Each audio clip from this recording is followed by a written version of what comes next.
د الک سره چې څوک بدعملي وکړي د دغه څه سزا ده. اول روایت کې حضرت پیغمبر علیه السلام څوک هم چې پیدا کړه چې د لوط علیه السلام د قوم غوندې عمل یې کوه، د لوط علیه السلام قوم خدای تباه کړی د دغه وجې نه ده چې دوی د الکانو یعنې د نرانو سره بدعملي کوله. ټول قوم خدای تباه کړو چې جبرائیل علیه السلام دا شپږ کلي ټول داسې راپورته کړه، اسمان ته یې نږدې کړه او د یوې خوا نه شا باندې نسکور کړه او په تیږو یې ویشته. نو سړی او الک دواړه قتل کوي. حدیث مبارک د اول دغه جز ده. اوس په دغه باب کې د علماو څه نظر ده؟ د امام شافعي صاحب یو قول دا ده چې د لواطت په مسله کې چې سړی د الک سره په بدعملي ګیر شو، دغه ظاهر د حدیث مبارک باندې حکم ده چې دواړه به وژل کېږي، ام به الک وژني ام به سړی وژني. خو د امام شافعي صاحب بل قول مشهور او د موږ د صحابین مبارکین د امام ابي يوسف امام محمد د دغه قول بیا دا ده چې د لواطت حکم د زنا غوندې ده. که دغه سړي چې دا د الک سره لواطت کړی د واده چښتن و نو رجم به کړي، په تیږو باندې به یې مړ کړي، سنګسار به کړي. او که د واده چښتن نه و، محسن نه و، بیا به یې 100 دورې ووایي. نو حکم د لواطت حکم د زنا د محسن و غیر محسن فرق.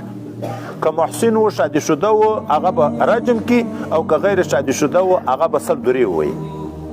د امام صاحب خپله قول دا ده چې نه، لواطت زنا نه ده، نه لغتا نه شرعا. لغتا هم واضح ته چې زنا نه ورته ویل کېږي، او شرعا ولې نه ده؟ وایي ځکه د صحابهو فتواوې پکې مختلفې راغلي دي. یو وخت کې د یوه صحابي مبارک نه په دغه مسله کې پوښتنه شوې ده چې الک سره څوک ګیر کړي، ده ورته ویلې په اور یې وسوځئ دواړه.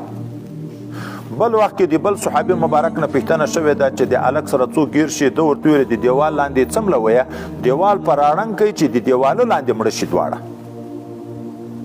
بل روایت کې د بل صحابي مبارک نه دغسې مسئله کې چې پوښتنه شوې ده، هغه ورته ویلي دي داسې جګ ځای ته یې وخېجوئ، د پاڼه یې راوغورځوئ، سر پر نسکور، بیا د پاسه نو په تیږو پسې اولئ چې داسې مړه شي دواړه.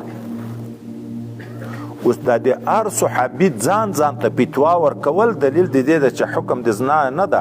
ولې د زنا حکم خو الله معلوم کړی ده، بیا په خپل اجتهاد سړی فرق کړی شي چې دا په اور وسوځئ یا د پاڼه نه راوغورځوئ یا د دیواله نه لاندې کوي. دا اختلاف د نظر وای معلومیږي چې دا حکم اجتهادي ده، دا حد زنا نه ده. نو لحاظه بیرته رجع دغته کېږي چې دغته تعذیر ویلی کېږي. تعذیر مسله وروسته را روان ده. د لواطت په مسله کې قاضي د وخت په مصلحت ته وایي ګوري. که داسې و چې په دا قوم کې د عمل کم و، یو نیم سړی پیښ شو، نو د رایې موافق د نظر موافق دغومره به ووایي چې دا د عبرت لپاره بس کفایت کوي. او که داسې و چې په کوم قوم کې دا بدعملۍ ورځ په ورځ ډېرېدې د هلکانو لیبې، بیا یې سیاستاً کله وژلی هم شي، د دې دپاره چې نور خلک پوه شي چې په دغه کې خو مرګ ده، بیا به ځای ځان وساتي. وایي حکم تعذیري ده، زنا نه ورته ویلی کېږي. نور خو الله دې په موږ رحم وکړي، نبي علیه السلام په هغه وخت کې دا ویلي دي چې زه چې په خپل امت ډېر ډارېږم چې د ما امتیان به هم اخر په دغه عمل ډېر ګرفتاره کېږي چې دا د هلکانو معامله ده. او یو ځای کې تفسیر لیکي، وایي د رسول الله صلی الله علیه وسلم سترګې مبارکې دي، د هغه د دعا او برکات ته چې دا امت نه تباه کېږي. که نه یې هغه ګناوې چې یوې ګناه د وجه نه ټول قوم تباه شوی، هغه به په آخر امت کې ټول یې په ښکاره شروع کېږي.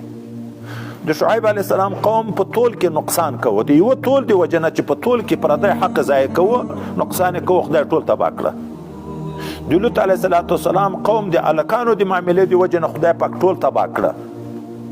داسې یوه ګناه به وشوه، ډېره به شوه، به ټول قوم په آخر د امت کې به هم وایي دغه د لواطت معاملې ډېرېږي، هم به په ټولو په ګزانه کې په دغو کې نقصانونه ډېرېږي، هم به شرابخورۍ او زناکارۍ دغه ډېرېږي، اکثره ګناوې به په ښکاره کېږي، خو بیا به هم خدای پاک عام عذاب نه راولي.